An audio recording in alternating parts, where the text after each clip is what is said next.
Gênesis capítulo 37. Jacó habitou na terra de Canaã, onde seu pai tinha vivido como estrangeiro. Esta é a história da família de Jacó. Quando José tinha 17 anos, pastoreava os rebanhos com os seus irmãos. Ajudava os filhos de Bila e os filhos de Zilpa, mulheres de seu pai, e contava ao pai a má fama deles. Ora, Israel gostava mais de José do que de qualquer outro filho, porque ele havia nascido em sua velhice, por isso mandou fazer para ele uma túnica longa. Quando seus irmãos viram que o pai gostava mais dele do que de qualquer outro filho, odiaram-no e não conseguiam falar com ele amigavelmente. Certa vez, José teve um sonho e, quando contou a seus irmãos, eles passaram a odiá-lo ainda mais. Ouçam o sonho que tive, disse-lhes. Estávamos amarrando os feixes de trigo no campo, quando meu feixe se levantou e ficou em pé, e os seus feixes se ajuntaram ao redor do meu e se curvaram diante dele. Seus irmãos lhe disseram: então você vai reinar sobre nós? Quer dizer que você vai governar sobre nós? E o odiaram ainda mais, por causa do sonho e do que tinha dito. Depois teve outro sonho e o contou aos seus irmãos. Tive outro sonho, e desta vez o sol, a lua e 11 estrelas se curvavam diante de mim. Quando contou ao pai e aos irmãos, o pai o repreendeu e lhe disse: que sonho foi esse que você teve? Será que eu, sua mãe, e seus irmãos viremos a nos curvar até o chão diante de você?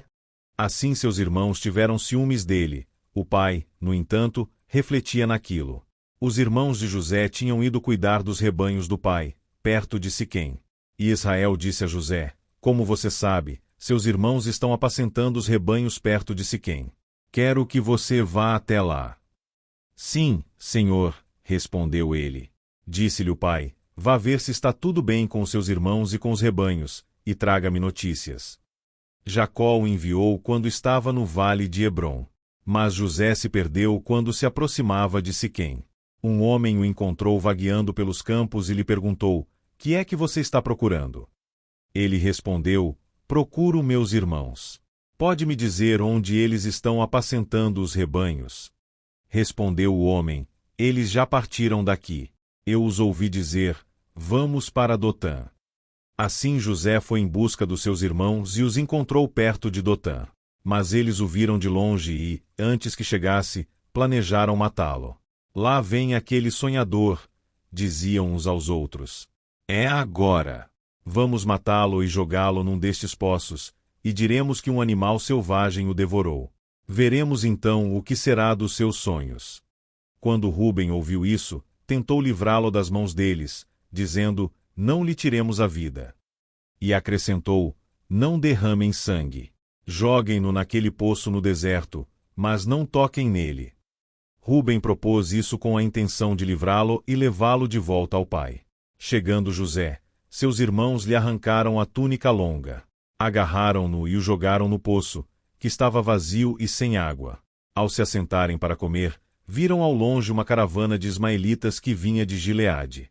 Seus camelôs estavam carregados de especiarias, bálsamo e mirra, que eles levavam para o Egito.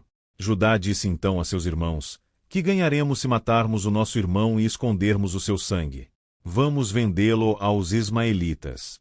Não tocaremos nele, afinal é nosso irmão, é nosso próprio sangue. E seus irmãos concordaram. Quando os mercadores ismaelitas de Midian se aproximaram, seus irmãos tiraram José do poço e o venderam por 20 peças de prata aos ismaelitas, que o levaram para o Egito. Quando Ruben voltou ao poço e viu que José não estava lá, rasgou suas vestes. E, voltando a seus irmãos, disse: o jovem não está lá. Para onde irei agora? Então eles mataram um bode, mergulharam no sangue a túnica de José, e a mandaram ao pai com este recado: achamos isto. Veja se é a túnica de teu filho. Ele a reconheceu e disse: é a túnica de meu filho. Um animal selvagem o devorou. José foi despedaçado. Então Jacó rasgou suas vestes, vestiu-se de pano de saco e chorou muitos dias por seu filho. Todos os seus filhos e filhas vieram consolá-lo, mas ele recusou ser consolado, dizendo: não. Chorando descerei à sepultura para junto de meu filho. E continuou a chorar por ele. Nesse meio tempo, no Egito, os midianitas venderam José a Potifar, oficial do faraó e capitão da guarda. Gênesis capítulo 38. Por essa época, Judá deixou seus irmãos e passou a viver na casa de um homem de Adulão, chamado Irá. Ali Judá encontrou a filha de um cananeu chamado Suá, e casou-se com ela. Ele a possuiu. Ela engravidou e deu à luz um filho, ao qual ele deu o nome de Er. Tornou a engravidar, teve um filho e deu-lhe o nome de Onã. Quando estava em Quisibe, ela teve ainda outro filho e chamou-o Selá. Judá escolheu uma mulher chamada Tamar, para Er, seu filho mais velho. Mas o Senhor reprovou a conduta perversa de Er, filho mais velho de Judá, e por isso o matou. Então Judá disse a Onã: Case-se com a mulher do seu irmão, cumpra suas obrigações de cunhado para com ela e dê uma descendência a seu irmão. Mas Onã sabia que a descendência não seria sua. Assim, toda vez que possuía a mulher do seu irmão, derramava o sêmen no chão para evitar que seu irmão tivesse descendência. O Senhor reprovou o que ele fazia, e por isso o matou também. Disse então Judá a sua nora Tamar: Mor como viúva na casa de seu pai até que o meu filho Selá cresça, porque pensou, ele também poderá morrer, como seus irmãos. Assim Tamar foi morar na casa do pai. Tempos depois morreu a mulher de Judá, filha de Suá. Passado o luto, Judá foi ver os tosqueadores do seu rebanho em Timna com o seu amigo Irá, o adulamita. Quando foi dito a Tamar: Seu sogro está a caminho de Timna para tosquear suas ovelhas. Ela trocou suas roupas de viúva, cobriu-se com um véu para se disfarçar e foi sentar-se à entrada de Enaim, que fica no caminho de Timna. Ela fez isso porque viu que, embora Selá já fosse crescido, ela não lhe tinha sido dada em casamento. Quando a viu, Judá pensou que fosse uma prostituta, porque ela havia encoberto o rosto. Não sabendo que era sua nora, dirigiu-se a ela, à beira da estrada, e disse: Venha cá, quero deitar-me com você. Ela lhe perguntou: O que você me dará para deitar-se comigo? Disse ele: Eu lhe mandarei um cabritinho do meu rebanho. E ela perguntou: Você me deixará alguma coisa como garantia até que o mande? Disse Judá: Que garantia devo dar-lhe?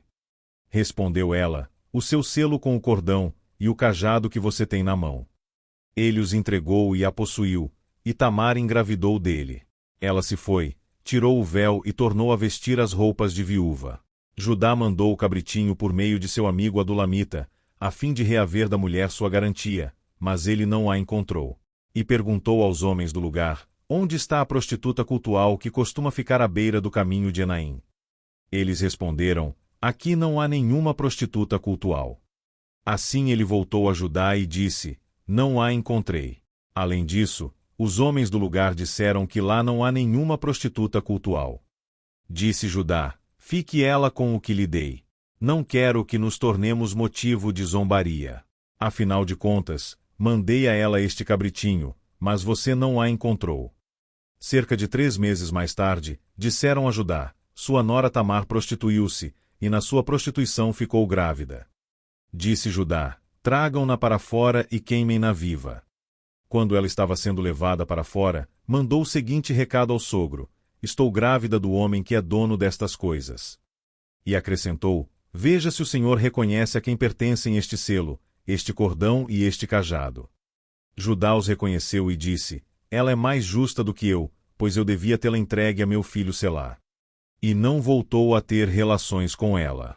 Quando lhe chegou a época de dar à luz, havia gêmeos em seu ventre. Enquanto ela dava à luz, um deles pôs a mão para fora. Então a parteira pegou um fio vermelho e amarrou o pulso do menino, dizendo: Este saiu primeiro. Mas quando ele recolheu a mão, seu irmão saiu e ela disse: Então você conseguiu uma brecha para sair. E deu-lhe o nome de Pérez. Depois saiu seu irmão que estava com o fio vermelho no pulso, e foi-lhe dado o nome de Zerá. Gênesis capítulo 39. José havia sido levado para o Egito, onde o egípcio Potifar, oficial do faraó e capitão da guarda, comprou dos ismaelitas que o tinham levado para lá. O Senhor estava com José, de modo que este prosperou e passou a morar na casa do seu senhor egípcio. Quando este percebeu que o Senhor estava com ele e que o fazia prosperar em tudo o que realizava, agradou-se de José e tornou-o administrador de seus bens. Potifar deixou a seu cuidado a sua casa e lhe confiou tudo o que possuía. Desde que o deixou cuidando de sua casa e de todos os seus bens, o Senhor abençoou a casa do egípcio por causa de José.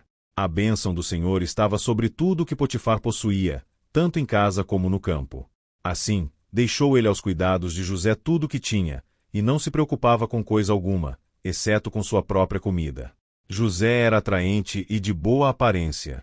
E, depois de certo tempo, a mulher do seu senhor começou a cobiçá-lo e o convidou: venha, deite-se comigo. Mas ele se recusou e lhe disse: meu senhor não se preocupa com coisa alguma de sua casa, e tudo o que tem deixou aos meus cuidados. Ninguém desta casa está acima de mim. Ele nada me negou, a não ser a senhora, porque é a mulher dele. Como poderia eu, então, cometer algo tão perverso e pecar contra Deus? Assim, embora ela insistisse com José dia após dia, ele se recusava a deitar-se com ela e evitava ficar perto dela. Um dia ele entrou na casa para fazer suas tarefas, e nenhum dos empregados ali se encontrava. Ela o agarrou pelo manto e voltou a convidá-lo: vamos, deite-se comigo. Mas ele fugiu da casa, deixando o manto na mão dela. Quando ela viu que, ao fugir, ele tinha deixado o manto em sua mão, chamou os empregados e lhes disse: vejam, este hebreu nos foi trazido para nos insultar. Ele entrou aqui e tentou abusar de mim, mas eu gritei. Quando me ouviu gritar por socorro, largou seu manto ao meu lado e fugiu da casa. Ela conservou o manto consigo até que o senhor de José chegasse em casa. Então repetiu-lhe a história: aquele escravo hebreu que você nos trouxe aproximou-se de mim para me insultar. Mas, quando gritei por socorro, ele largou seu manto ao meu lado e fugiu. Quando seu senhor ouviu o que a sua mulher lhe disse: foi assim que o seu escravo me tratou, ficou indignado. Mandou buscar José e lançou-o na prisão em que eram postos os prisioneiros do rei. José ficou na prisão. Mas o Senhor estava com ele e o tratou com bondade, concedendo-lhe a simpatia do carcereiro. Por isso o carcereiro encarregou José de todos os que estavam na prisão, e ele se tornou responsável por tudo o que lá sucedia. O carcereiro não se preocupava com nada do que estava a cargo de José, porque o Senhor estava com José e lhe concedia bom êxito em tudo o que realizava.